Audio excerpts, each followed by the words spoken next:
Boa noite, tudo bom com você?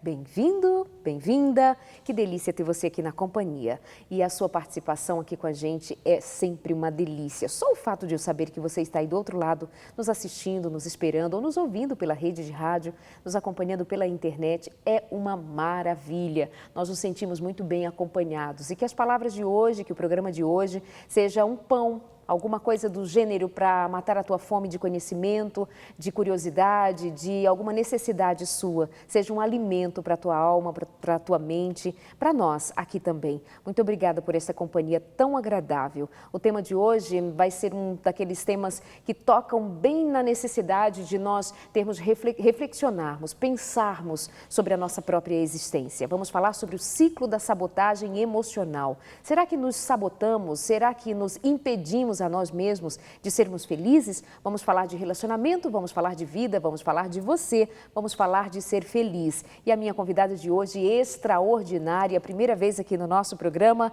a doutora Kedma Nascimento, bem-vinda. Olá, Darleide, muito obrigada. É uma delícia estar aqui com vocês, amigos da TV Novo Tempo, não é? Os que estão em casa, os que estão presentes aqui, todo mundo que, na realidade, troca ideias com a gente para ser feliz. Que delícia! Kedma, o que dizer do tema de hoje, o ciclo da sabotagem emocional? Isso. Quando você me propôs essa conversa, por quê? Qual a necessidade de entender que há um ciclo de sabotagem que rouba de mim a capacidade de ser feliz? Então, as pessoas estão morrendo no mundo, Darleide, por causa da imaturidade. E o que mais impede a maturidade é o ciclo da sabotagem emocional. Então, se a gente tem a consciência do que é esse ciclo, a gente pode impedi-lo, a gente pode paralisá-lo a qualquer momento. A ideia, então, é que a gente converse sobre isso, tenha essa consciência e que a gente, então, impeça que ele aconteça na nossa vida, desenvolvendo a maturidade. Quando você me fala de impedir, você está me falando de consciência, de tomada de decisão, de crescimento, maturidade. É isso mesmo? Tem a ver? É isso mesmo. Então, o ser humano não foi feito para ser infantil. É diferente de pensar assim como Freud dizia. Eu só fico velho quando a criança que existe naturalmente dentro de mim morre, para.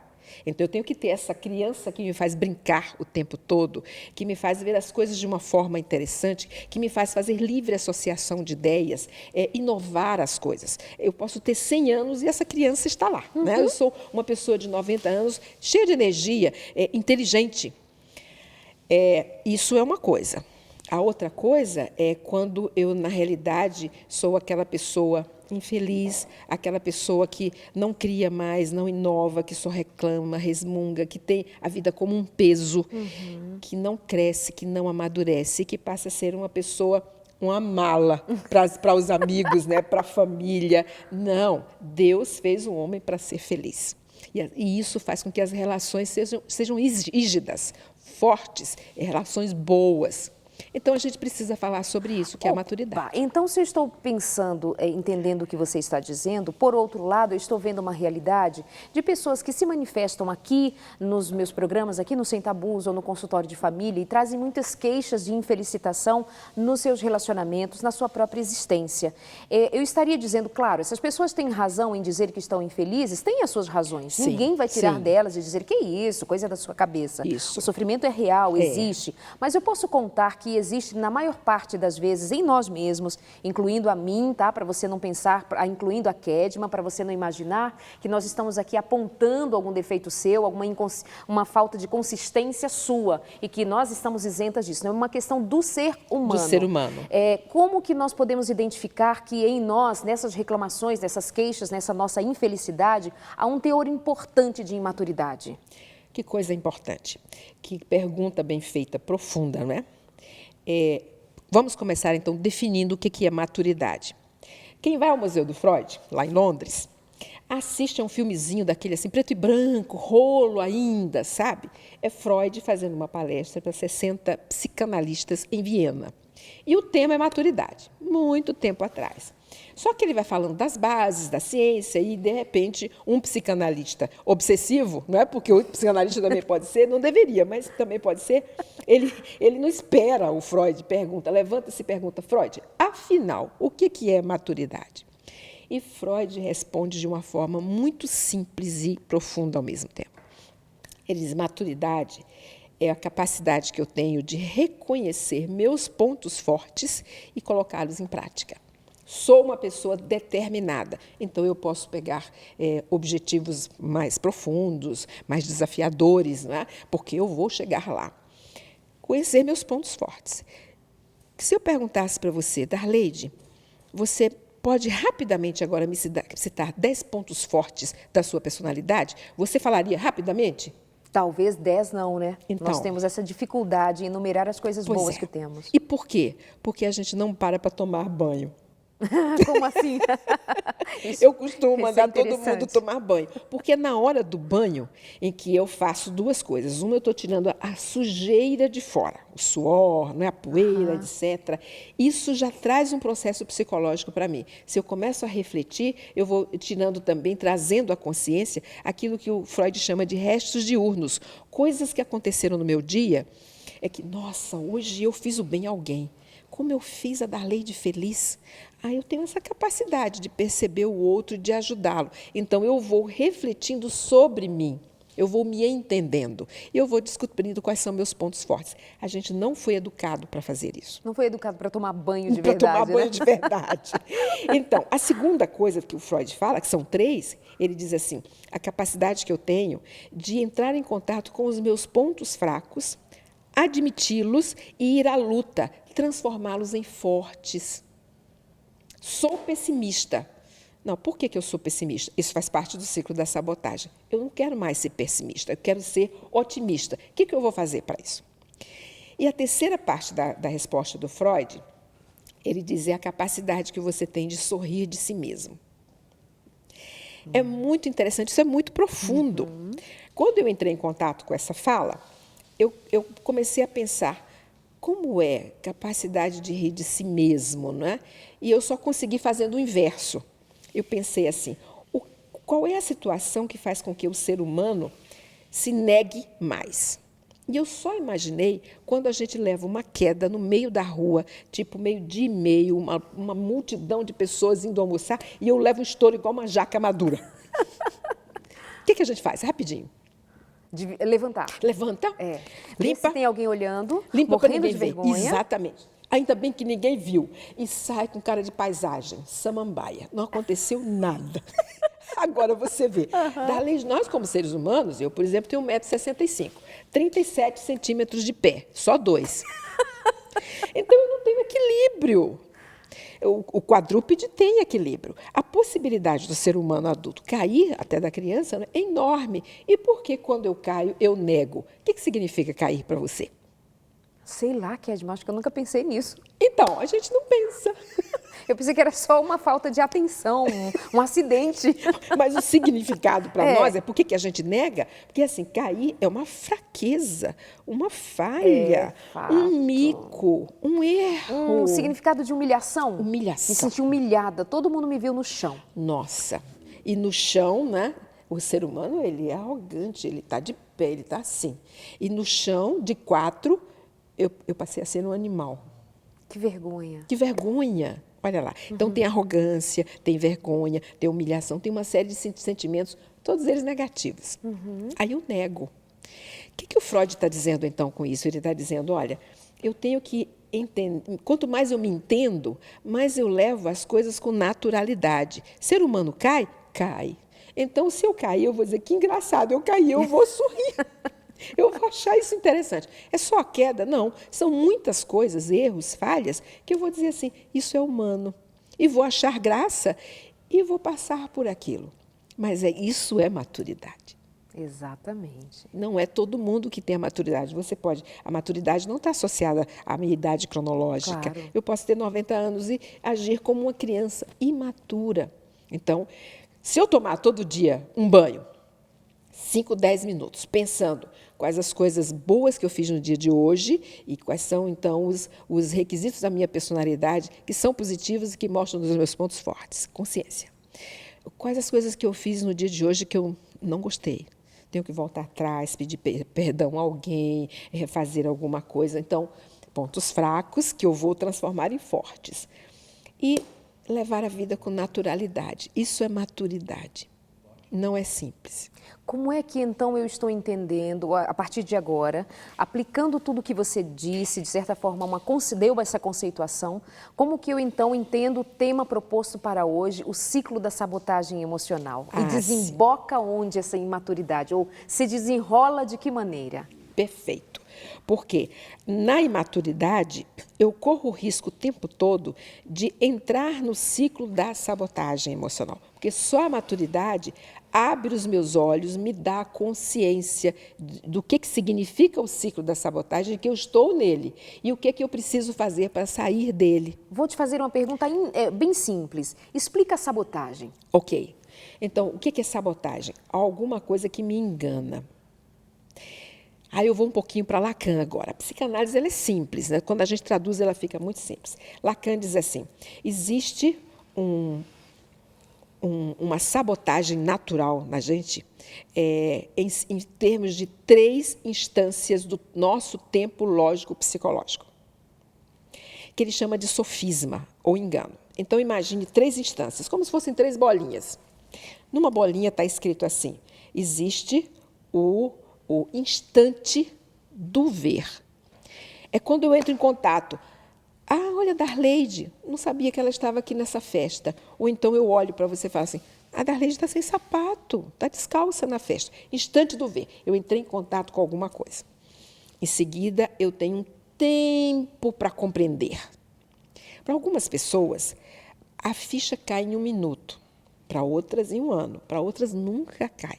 Então, esse tempo é diferente, mas eu preciso passar pelos 3 processos. O instante do ver, o tempo para compreender e depois o momento de concluir. É sempre no chuveiro. Assim, estou tomando banho, porque eu fui dormir pensando, às vezes eu acordo, deixei a pergunta antes de dormir no chuveiro, quando eu acordo tem um insight. Eureka! Isso é a ficha. E tem que ser a ficha, não pode ser cartão. É uma de cada vez. Então, o meu processo de maturidade é eu continuamente estar assim, o que está acontecendo comigo agora? Instante do ver. Tem alguma coisa que não está bem. Entrei em contato. Depois, fico pensando naquilo. E levo um tempo pensando naquilo. Tempo para compreender. Em algum momento, vai cair uma ficha. Dei mais um passo no meu processo de maturidade. Então, Lacan diz o seguinte, que a gente se sabota porque a gente não faz os 3 processos, não respeita as 3 instâncias. A gente pula, salta, porque a gente tem medo de se olhar no espelho.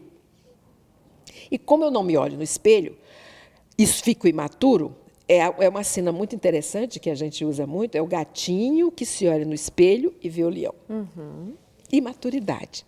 Ele não quer se ver pequeno, então ele se engana. A sabotagem é um engano. Eu me engano continuamente porque eu não passei pelos processos, não tomei banho. E não dei tempo para trazer as coisas à minha consciência. Quanto mais inconsciente eu sou, mais imaturo eu sou. Eita, tem um tema aí, autoestima, que me veio aqui à memória, que a gente vai fazer um programa sobre isso. E, gente, você que está aqui acompanhando essa conversa maravilhosa, profunda, significativa, o nome do programa é Sem Tabus, e a gente está, assim, dizendo para você o tempo inteiro que as amarras precisam ser quebradas. E isso vai repercutir positivamente na tua vida sexual, vai repercutir positivamente nos teus relacionamentos. Se você aprender com uma conversa dessa como se tornar alguém maduro, alguém por inteiro, alguém tomando consciência de si mesmo, antes de jogar a culpa no marido, antes de jogar a culpa no corpo, no peso, na altura, enfim, nessas questões que normalmente nós aproveitamos para colocar nossas questões e disfarçando e com isso se sabotando sem identificar-se quem é exatamente. Aí você falou da imagem, só para dar um gostinho para um tema seguinte, futuro. Quando você diz assim do gatinho que se olha no espelho e ele se vê um leão. Leão. Isso pode ser entendido como sabotagem, mas poderia também ser ensinado como alguém que se vê melhor e isso poderia ser um potencial em que ela pode alcançar. Como que eu faço essa diferenciação do engano e da potência, onde eu posso... Claro que um gato nunca vai ser leão, né? Essa é a questão. Você já respondeu. Eu gosto de você, Darleide, porque você pergunta e você responde. É muito legal.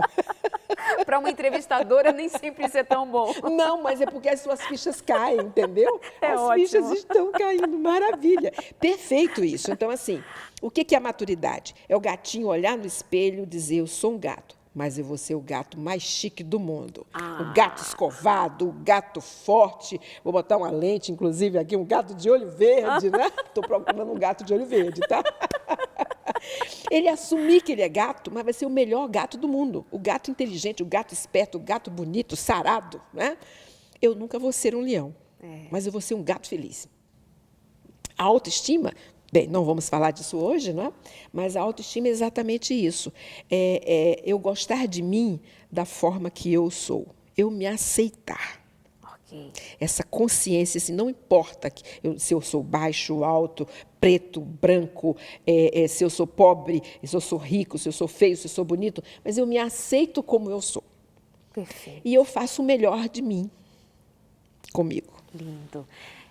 Só dar um gancho para o próximo bloco. Vou chamar o intervalo agora. Tá. Do que mais nós vamos continuar falando para quem está ali do outro lado, não desligar, não sair de perto, não fechar o olho para nada. Então, nós vamos falar dos componentes do ciclo da sabotagem, assim, o significado do medo, da raiva, da culpa, da perda e uma série de outras coisas que acontecem na geração Boomer, na geração X, na geração Y, mas com efeitos diferentes. Ok, não vai sair daí. Nossa conversa incrível, profunda, inteligentíssima hoje com a doutora Kedma Nascimento, nos fazendo pensar sobre a vida. Não saia daí, o nosso intervalo é bem rapidinho. Deixa eu lembrar para você que para saber um pouco mais, para se conhecer um pouco mais, a gente precisa se utilizar de alguns recursos, por exemplo, a leitura. E eu quero mandar para sua casa uma leitura de grande aprendizagem para você que der atenção ao que está escrito ali na revista Família Feliz. Falamos de relacionamento, falamos de ser homem, mulher, marido, pai, mãe,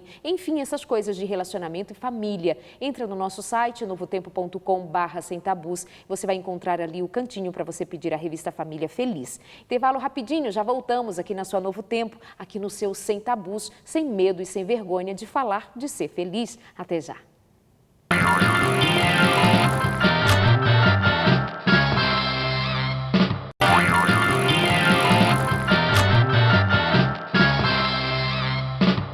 Olá, gente querida, vamos continuar aqui a nossa conversa no Sem Tabus, que está uma delícia hoje com a doutora Kedma Nascimento, nos fazendo pensar a respeito do ciclo da sabotagem emocional. Antes de ir para o intervalo, depois de conceituarmos, de entendermos um pouco mais sobre maturidade, imaturidade e citarmos também qual é o conteúdo dessa sabotagem emocional, eu volto agora nessa conversa boa com a doutora Kedma e vamos retornando então, princesa. Por onde então eu começo este ciclo? O que acontece?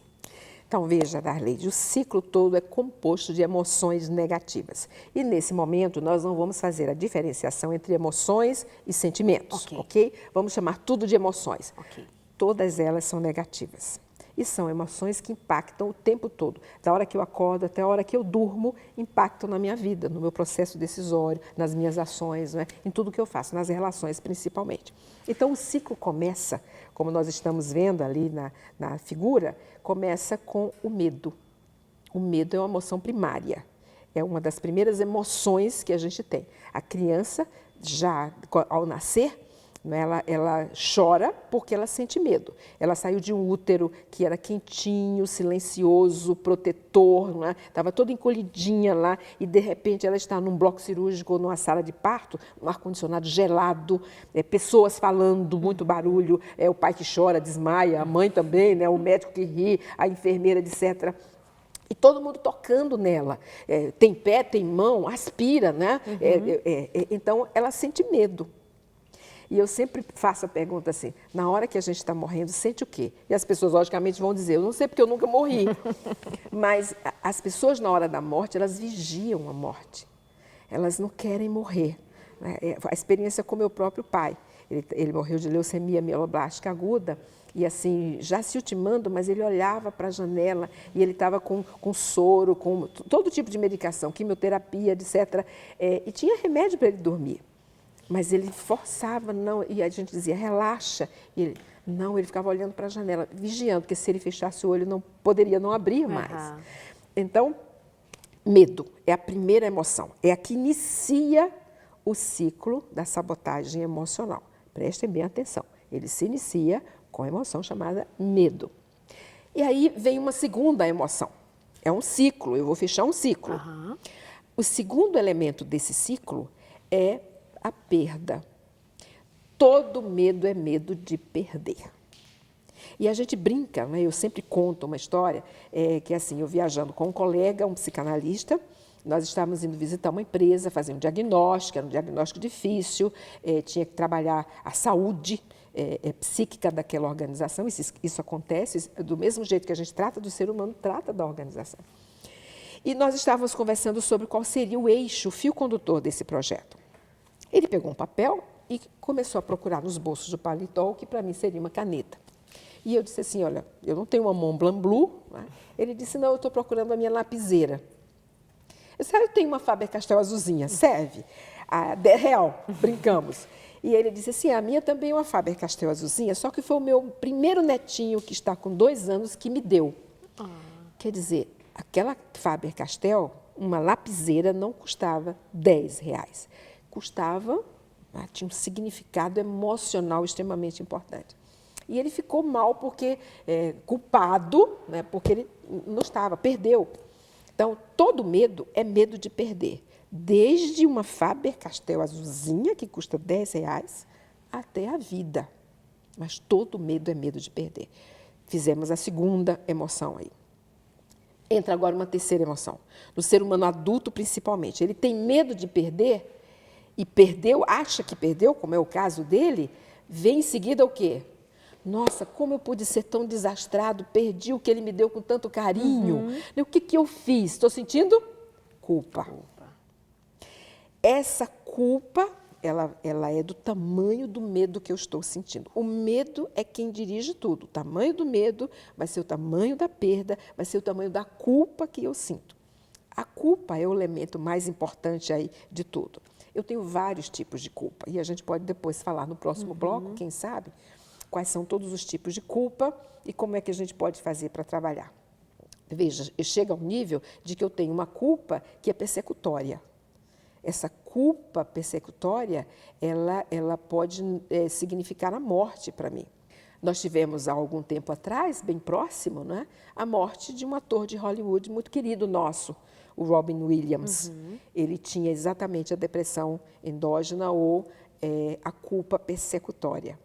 O que significa? É uma culpa que vem lá dos idos tempos, desde a relação, às vezes, intrauterina, e é algo que eu não consigo tratar definitivamente. Não tem cura. Eu vou tratando medicamentosamente, através de psicoterapia. Ele fez isso. Ele ficou 10 anos muito bem, mas em seguida ele tem uma crise, que foi uma crise definitiva. Eu tenho uma outra culpa que não é persecutória, mas é a culpa depressiva. Essa, por incrível que pareça, ela vem buscar a nossa energia para nós lutarmos contra alguma coisa.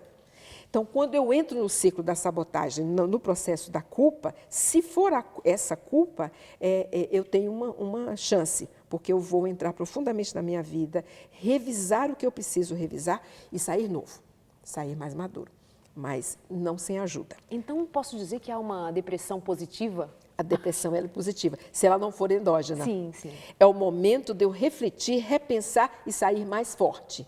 E isso é importante para a maturidade. Perfeito. Então, todo medo é medo de perder. O medo de perder, como vocês estão vendo no nosso slide, ele leva à culpa. E a culpa gera a raiva. É o quarto elemento do ciclo, como nós estamos vendo. O tamanho da raiva é o tamanho do medo, da perda e da culpa. Tanto que vem alguém com muita raiva e você pergunta para a pessoa, está com raiva de quê? Ela fala, não estou com raiva. Então, ela se conscientiza. E aí, né, o medo, ela entra em contato com o medo. Fechamos o ciclo básico da sabotagem, medo, todo medo é de perder, o medo de perder gera culpa e a culpa finalmente gera a raiva. A raiva, o ser humano não guarda, não fica com ela. Ele precisa projetá-la. Quando a raiva é menor, eu posso projetar em mim. Às vezes eu falo assim, mas Como que eu pude fazer isso? Olha, bati em mim. Então, eu projetei em mim a raiva. Os jovens hoje, né, a geração Y, tem algumas figuras, ele vai dizer, chamando o outro de, nossa, fui uma anta com cãibra no cérebro agora. Né? Ele está se xingando, está projetando a raiva nele. Mas quando a raiva é maior, eu acumulo a raiva ao longo de todo um dia, no ambiente de trabalho, por exemplo, e aí eu levo à noite para casa. E daí eu projeto essa raiva no meu cônjuge, por exemplo, que estava tão bem, que queria me ver, que estava preparando tudo para a gente ter uma noite feliz. Já acabei com o clima, com a felicidade do cônjuge. Né? O cônjuge também não guarda a raiva, joga no filho. Por isso que eu brinco e digo, todo filho tem que ter um cachorro. Porque ele vai jogar raiva no cachorro. Os pais querem saber como é que eles estão projetando a raiva no filho, fica discretamente observando como ele conversa com o cachorro. Se ele começa, olha aqui, não faça isso, viu? As meninas com boneca, Então, com os brinquedinhos, é isso mesmo. Projeta no cachorro, tem que ter o mascote. E o cachorro não vai deixar por isso. Eu digo que, para complicar a situação, ele pega o gato siamês do vizinho. Já gera um conflito aí. E o gato pega o rato. Então, vai um efeito cascata. Perfeito. Por isso, eu tenho que ter essa consciência de, quando eu entro no ciclo da sabotagem, quais os impactos das minhas ações sobre os outros. Isso aí vai ser um efeito cascata. Tanto que eu, como líder, ou mesmo em casa, se eu chego com um leve sorriso, com certeza isso vai gerar um efeito cascata também. Daqui a pouco está todo mundo gargalhando. Se eu chego com um leve mau humor, e o mau humor, ele vem da culpa. Como assim? Então, a culpa gera sentimentos de inferioridade, gera sentimentos de mau humor, está associado à depressão. Então, a culpa é algo que a gente tem que estudar, um programa só sobre a culpa. Então, deixa eu só lançar uma pergunta para a gente depois fazer um programa inteiro sobre a culpa, quem Sim. sabe. Kedma, você diz assim, a culpa, o medo gera, o medo é sempre de perder alguma coisa. E ele gera a culpa. Exatamente. E se eu já perdi alguma coisa? Já perdi. Sim. Eu tenho medo de perder, mas eu já perdi. Então, já Sim. nem é medo de perder. Sim. Já é o sofrimento de ter perdido. E isso me gera culpa. Torna ainda pior? Não. Põe na mesma situação? São situações diferentes. Freud tem uma frase que é muito interessante. Suas perguntas são sempre profundas. Ele diz assim que o maior medo do ser humano é o medo de perder aquilo que eu nunca tive. É um sonho, é um desejo, né? Eu quero chegar lá. Eu morro de medo, inconscientemente, de não chegar lá, de não atingir aquilo. Esse mau humor que você citou agora há pouco, ele está ligado à culpa ou à raiva? Ele é a culpa, mas vai provocar raiva. Ele vem da culpa. Então, a culpa é o que inicia tudo nesse processo agora de depressão, de estar insatisfeito com a vida, de estar raivoso. Né? É a depressão. E de ter perdido uma coisa que nunca teve, que é o mais significativo. Exatamente. Agora, se eu já perdi, eu posso fazer uma de duas coisas. Uma, nunca me perdoar. Isso vai gerar mágoa, o ressentimento. E pode chegar aí um processo psicossomático, como, por exemplo, um câncer. Ou eu posso dizer, bem, barco perdido, bem carregado. Já perdi mesmo, vou mudar de ideia, vou fazer outra coisa e vou esquecer isso. Mas eu preciso trabalhar o que está lá atrás. Não dá para jogar embaixo do tapete, Não ficar dá. por ali e dizer assim, eu já resolvi isso, está tudo bem? Quando eu jogo embaixo do tapete, é a cinza sobre a brasa. Pisou, queima o pé. Não, eu tenho que ir lá e apagar a brasa, varrer a brasa, tirar a cinza, deixar o chão limpinho. O que é isso? É o processo de autoconsciência. Tomar banho. É pensar o tempo todo. O que aconteceu hoje, o que causou em mim. Não, fulano é tão importante para mim, mas eu fiquei magoado com o que ele fez hoje. Tratar disso. Kedma, deixa eu fazer uma pergunta aqui meio que fora do script geral. Os sofrimentos na área da sexualidade entram aí também? Também. É essa brasa coberta de cinza? Em especial na área da sexualidade. Por quê? Aí vem o tabu. Que são os tabus, amiga? Os tabus são coisas proibidas. São códigos morais para proibir. Isso eu não posso fazer, isso eu não devo fazer. E gera culpa. E isso gera culpa. Que bom que você tem um programa sem tabus. O que você está pregoando através desse programa? Precisamos cada vez mais conscientizar-nos das coisas que nos geram culpa, que nos fazem entrar no ciclo da sabotagem e sair dele, tratar essa culpa. Enquanto eu não trato, eu estou refém do tabu. Interessante. Ok, agora continuemos então. Acho que eu te fiz parar um pouquinho quando você descrevia o ciclo da sabotagem no fechamento dele. Não tem problema. Então, nós fechamos o ciclo, mas o ciclo agora, ele tem algumas coisas que vão se formando ao longo dele. Por exemplo, quando eu estou vivendo entre... O último foi a raiva e o primeiro é o medo, né? Nesse processo aqui, entre raiva e medo, o que acontece? Eu tenho o cinismo, o sarcasmo. O que significa eu ser cínico com o outro, ser sarcástico com o outro? Significa que eu estou racionalizando a minha raiva, fazendo com que ela saia de uma forma inteligente. Então, eu xingo você assim, nossa, Darleide, sempre que eu estou assistindo ao Discovery, que eu vejo aquelas antas enormes com cãibra no cérebro, eu lembro de você. Você está sorrindo, né? De você mesma. É. Não é para mim, porque eu acabei de botar minha raiva contra você de forma dissimulada, engraçada, jocosa, mas na realidade eu não tive coragem de me sentar com você e falar daquilo que eu não gostei na nossa relação. Então seria aquela história de toda brincadeira tem um fundo de Fundo verdade? de verdade. Exatamente. Qual foi o fundo ali? Tem uma raiva que saiu inteligentemente, de uma forma engraçada. Cinismo, sarcasmo. Isso não ajuda a relação. Isso faz com que nós duas continuemos imaturas. Entre os casais isso se dá muito. O tempo todo. Tá gorda, né? Então. Aí a mulher... Aham. É. E essa Exatamente. barriga? E essa barriga? Aí, aquelas alfinetadas no dia a dia. Ou então tem uma mais sutil ainda. Nossa, a mulher do fulano tá enxuta, né? Ai, essa não é alfinete, essa é um punhal. Isso!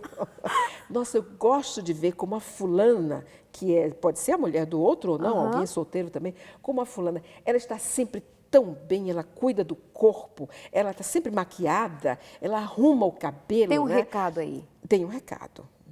Eu estou sendo tanto cínico com o que está ao meu lado. Estou dizendo, você não arrumou o cabelo, você não fez uma maquiagem, você não está elegante como ela. E continuando esse ciclo? Muito bem. Aí, quando eu estou vivendo o medo agora e a perda, estou sempre agora entre dois, né? Entre o medo e a perda, aí eu tenho mais dois sentimentos. Eu tenho, ou emoções, que não são sentimentos aí. A ansiedade e a angústia, que são típicos desse momento no mundo, principalmente da geração Y. E por quê? Na geração Boomer, eu tenho a família sem o pai.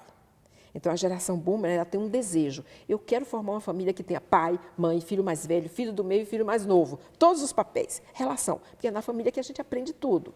Aí a geração X veio assim, tem pai, tem mãe, tinha café da manhã juntos, almoço juntos, jantar juntos, o pai, esse filho, come com a boca fechada. Olha a etiqueta, né? O que é isso? Achei na escola, devolve, quem perdeu vai procurar valores, não minta, não roube, né? Ajude o seu colega.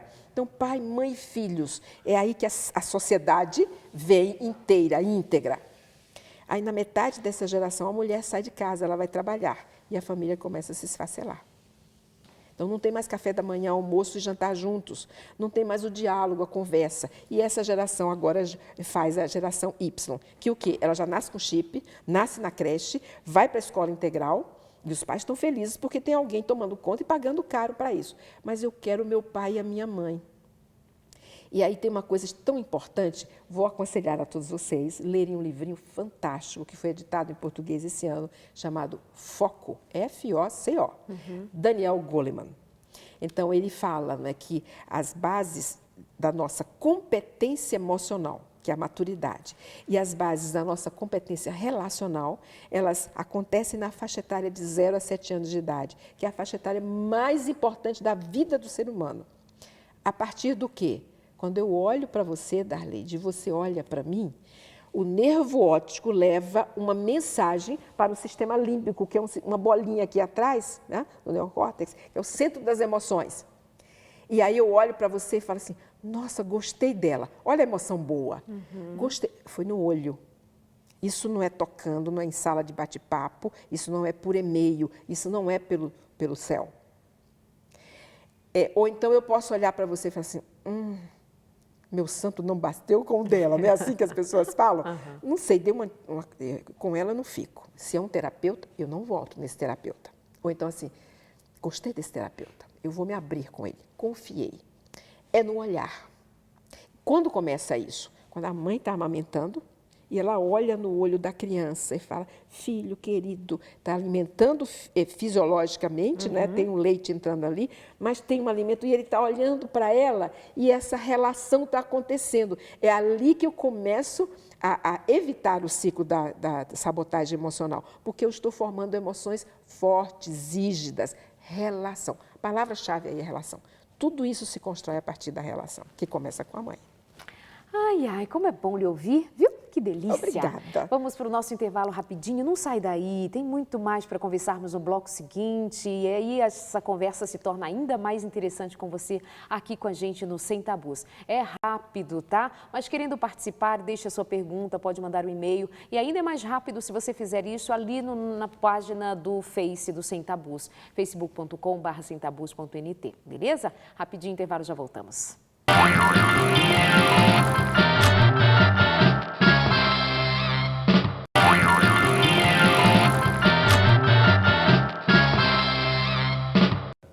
De volta com a doutora Kedma Nascimento aqui no Sem Tabus de hoje, falando sobre o ciclo da sabotagem emocional. Está se identificando? Será que você não anda se sabotando? Será que você não anda tirando, roubando de si mesmo a capacidade, a possibilidade de ser feliz?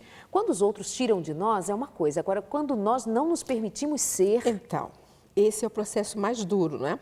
E eu gosto de um autor chamado Philip Selznick, que ele diz que todo esse processo é um processo de autointimação. Eu amo isso. Eu preciso querer trabalhar isso. Eu preciso querer tomar banho. Eu preciso querer conhecer meus pontos fortes, meus pontos fracos, para chegar a sorrir de mim mesmo, né? Senão, o outro não faz nada por mim. Eu é que tomo essa decisão e eu vou ao encontro desse processo, né? Então, terminando ali no ciclo, quando eu estou entre a perda e a culpa, aí geram-se a mágoa e o ressentimento. Olha lá. Eu costumo sempre usar o exemplo do Steve Jobs. O Steve Jobs, ele morreu exatamente por causa da mágoa. Na história dele, todo mundo sabe, ele tem uma mãe que era uma menina de interior pobre, ela vai para a cidade com um sonho, ela quer fazer um curso universitário. Entra na faculdade, conhece o pai dele e engravida. O pai não assume, ela volta para o interior, tem o filho, mas não tem a condição de criar, então, nos Estados Unidos é natural isso. Ele vai para a adoção. Vem o primeiro casal para adotá-los, é um casal de advogados, porque tem, inclusive, uma cláusula que ela faz dizendo que tem que ser alguém que possa pagar os estudos dele, que é o sonho dela. E quando eles estão assinando a papelada, a assistente social fala, mas vocês queriam uma menininha. Chegou a menininha. Eles rasgam tudo, segunda rejeição, agora não de pais naturais, mas pais adotivos. E vem um segundo casal, que adota, mas é um casal de classe média baixa. Quando ele está no segundo ano de faculdade, eles não conseguem mais pagar o curso universitário dele. E ele não consegue terminar o curso universitário. Agora vem a mágoa da vida. A rejeição dos pais biológicos, a rejeição dos pais adotivos e a rejeição da vida, que não deixa ele realizar o sonho que era da mãe. Ele forma, então, o câncer de pâncreas com metástase hepática. Isso é mágoa, é ressentimento. Mágoa e ressentimento são, talvez, as emoções mais doentias, as mais perversas, né, em relação à nossa saúde mental, emocional. Mas, Kedma, não estamos dizendo que todo câncer é gerado de um sentimento destes, de uma emoção destas. Então, o câncer é uma doença autodegenerativa. Ela é uma doença psicossomática. Ela vem como resultado do que o conceito que eu tenho de mim, do que eu faço comigo emocionalmente. É verdade. Então, assim? por exemplo, a pessoa que tem muita culpa vai para os rins. Ela pode ter uma infecção renal, desde uma infecção renal até um câncer renal. Então, cada tipo de emoção, ela se dirige para alguma víscera minha. E eu preciso começar a olhar, né, o que eu estou formando em mim pelas emoções que estão sendo veiculadas e que eu não tenho consciência delas, às vezes. Eu preciso trabalhá-las. Por isso, nesse ciclo, agora, quando eu vou viver entre a culpa e a raiva, terminando o ciclo, o que vem? Vem ciúme e inveja. Do mesmo jeito que a mágoa e o ressentimento são responsáveis por processos de vinganças, olha lá, eu gasto muito tempo, muita emoção, planejando como me vingar de alguém que magoou, que me magoou. Em vez de estar jogando endorfinas na corrente sanguínea, eu estou jogando adrenalina Eu pura. posso me vingar de mim mesma? Pode. Então, A o câncer, sabotagem pode como chegar uma nesse doença ciclo? autodegenerativa, ela é uma desemboca em mim mesma. Em mim mesma. Nimi. Eu me puni. Eu me puni. Exatamente, eu me puni. E aí, quando eu estou vivendo, né, a culpa e a raiva, vem o ciúme, vem a inveja, que na realidade gera os jogos. E toda relação tem jogos. O Ekberg e o Steiner estudaram, né, uma série de jogos nas relações. Mas eles têm uma afirmativa que é muito interessante. Não vamos falar aqui de 100 tipos de jogos, mas falar de duas conclusões importantes. Quando o Ekberg diz assim, existe a diferença entre a pessoa que tem caráter e joga na relação e a que não tem caráter. A pessoa que tem caráter, ela joga por duas razões. A primeira razão é porque ela quer atenção. Olha que absurdo. O ser humano precisa jogar para ter atenção do outro. Quando você falava do casal, por exemplo, né? Eu estou prestando atenção na mulher do outro, porque a minha não me chama mais atenção e eu estou sendo cínico com ela. Eu estou magoando. Olha o ciclo, como é pesado. É um jogo. E aí, digamos que ela, inclusive, depois desse toque dele, ela se arruma toda e põe uma roupinha insinuante, arruma o cabelo, faz assim luzes, como está o meu, né? Dá um cortezinho, né? Eu estou me insinuando. E daí é um jogo, é um dos jogos, é se insinuar. E daí fica esperando ansiosa por ele, quando ele chega em casa à noite, para que, quem sabe, ele comece a percebê-la do jeito que ele percebe, com as coisas, os itens, né, que ele percebe na outra e que valoriza. E ele chega morto de cansado, morto de fome, teve um dia duro e fala assim, tive um dia de cão. Olha, eu vou tomar um banho para relaxar, faz qualquer coisa para eu comer. E não percebeu que ela estava vestida insinuantemente, que ela usou um perfume gostoso, tipo o beijo do dragão da Lancôme, né? Que arrumou o cabelo. E aí, não resolveu. A mágoa ficou pior.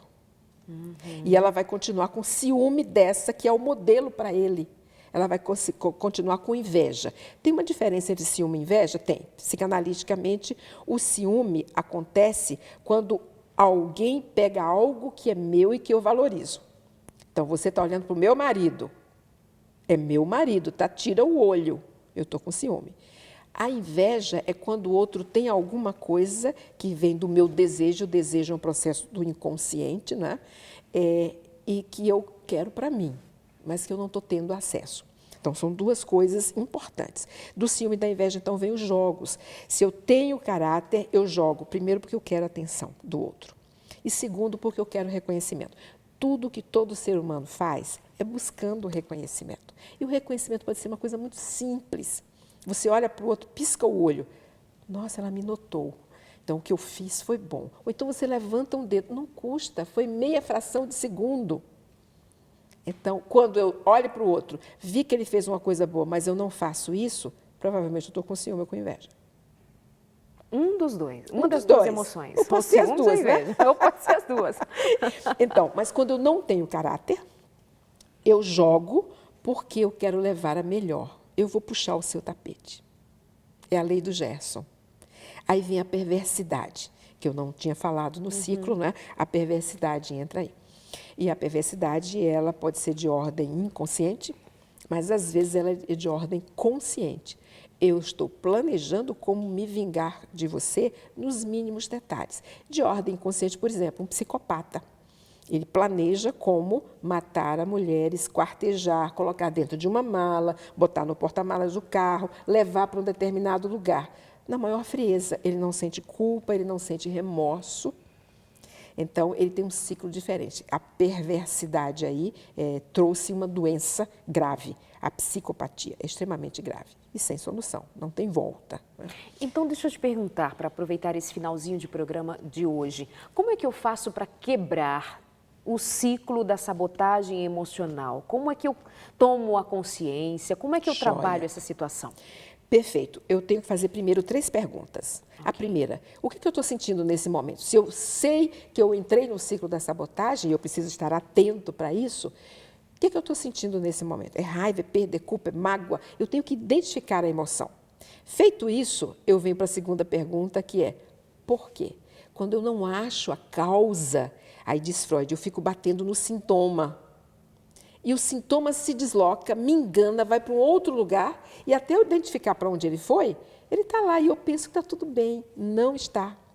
E aí eu tenho que achar a causa. O porquê. A terceira pergunta é, o que eu vou fazer com isso? Eu planejo a solução, como sair dali. Só em fazer o processo, eu já estou saindo dali. E, para isso, tem um outro componente que, para sair do ciclo da sabotagem, que é você instalar mesmo a competência emocional ou sabedoria emocional, usando a inteligência emocional ou a maturidade. Ela tem 5 componentes. O primeiro é exatamente a autoconsciência. O tempo todo tomar banho, pensar em mim, entrar em contato comigo, me olhar no espelho. O banho é a melhor hora, eu estou sozinho, estou comigo. Segundo, o autocontrole.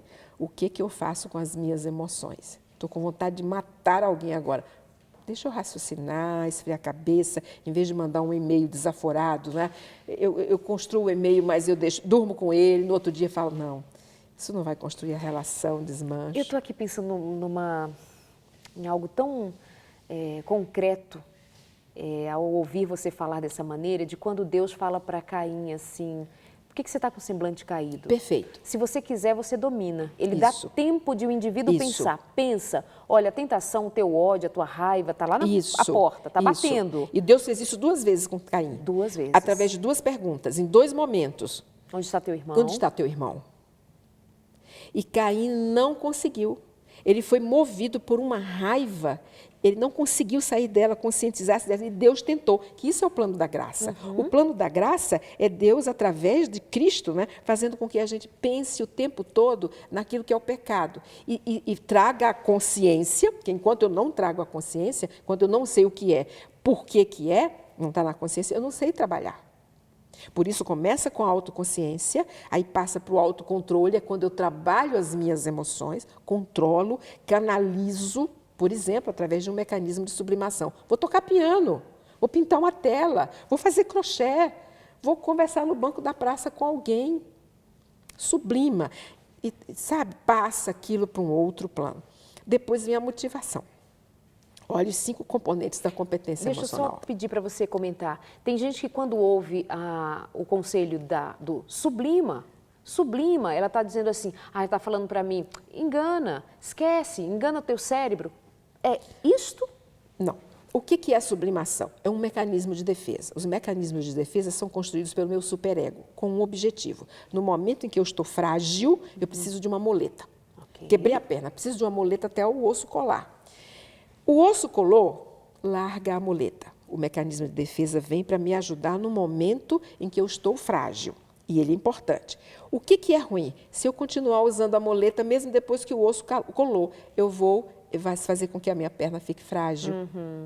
O músculo vai evoluir, né, os tendões, etc. E eu não vou ter mais a perna do mesmo jeito. Então, o mecanismo de defesa ele é temporário. Então, a sublimação é temporária. A sublimação é temporária. É enquanto eu estou tão mal aqui, estou tão infeliz, deixa eu fazer alguma coisa que eu gosto, que me traz prazer, que seria, não é? Da Vinci fazia isso. Da Vinci era extremamente infeliz. Por quê? Ele estava na época em que ele estava engasgado. Ele não aceitava o processo social, principalmente a relação do Papa com o rei, que era um jogo tremendo, o povo infeliz sendo usurpado em termos de tudo. E ele era um socialista, e ele queria falar contra aquilo. Ele não podia, porque ele seria decapitado. Então, o que ele fazia? Fazia uma Capela Sistina. Fazia uma imagem, não é? Um Moisés parla, tão perfeita que só faltava falar.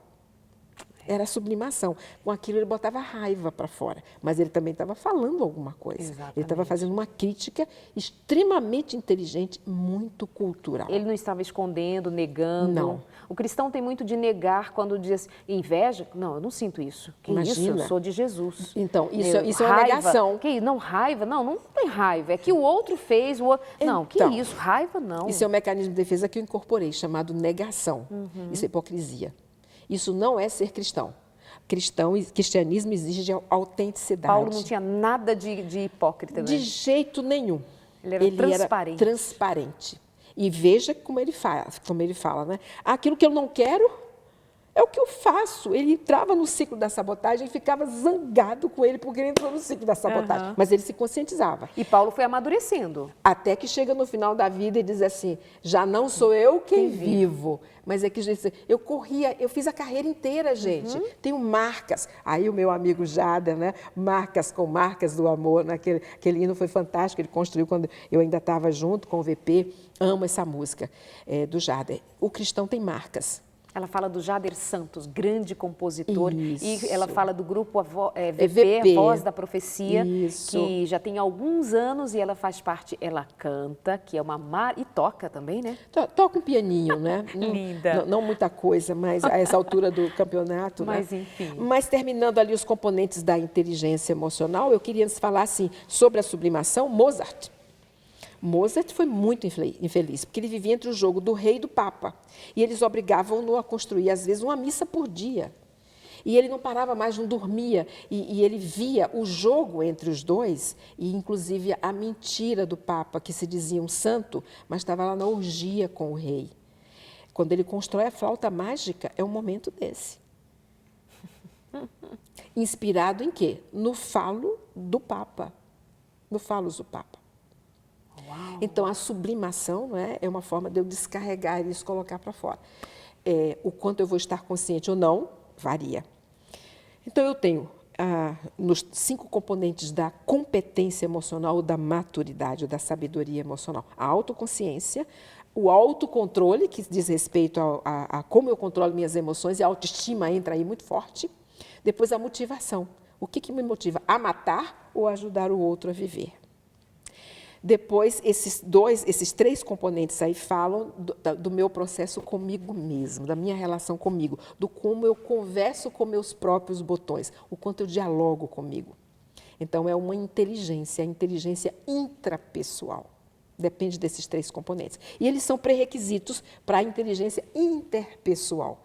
A forma como eu dialogo comigo, converso comigo, me relaciono comigo, facilita a minha relação contigo. Quais são os 2 componentes aí? A empatia, e esse livrinho do Daniel Goleman que eu indiquei para vocês, no capítulo 10, tem a tríade empática. Cristão tem que usar essa tríade empática, que é a empatia cognitiva, a empatia afetiva e a preocupação empática. E, além da empatia, a aptidão social. Como eu faço parte de grupos, como eu formo equipes, como eu desenvolvo pessoas. Como eu lido na minha família. Como eu lido na minha família. Que é a minha principal equipe, né? E que é a primeira organização. É por ela que eu sou responsável. Né? Então, o processo começa em mim, como diz o bom mineiro, né? E passa para o outro. Se eu não fizer comigo, eu não sei fazer com o outro. Doutora Kedma, 1 minuto para você fazer um resumo olhando no olho de quem está em casa nos assistindo.